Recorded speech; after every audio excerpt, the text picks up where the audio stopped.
I'm Danielle with Put a Finish on It.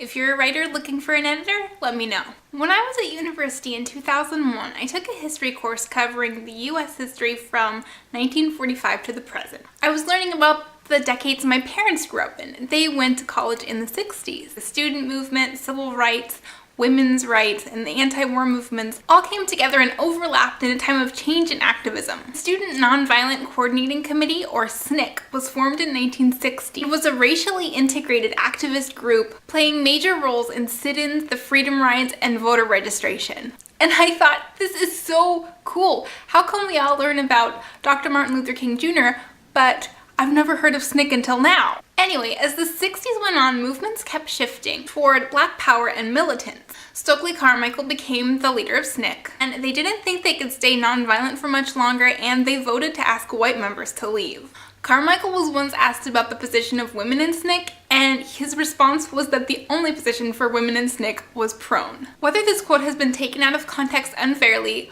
whether he was only making a joke, some joke, it stuck with me as indicative of the culture at the time. I went home and looked up women in SNCC, but the only thing I found was another student's thesis. Where were all the women telling their stories of being a part of this incredible movement? Fast forward to today and my current efforts to learn more about African American history, I have discovered that a book about women in SNCC does exist. I decided to order it not from Amazon, but from Better World Books. Better World Books supports literacy programs, keeps books out of landfills, and has free shipping too. I'm really glad I'm supporting them. My box looks like this.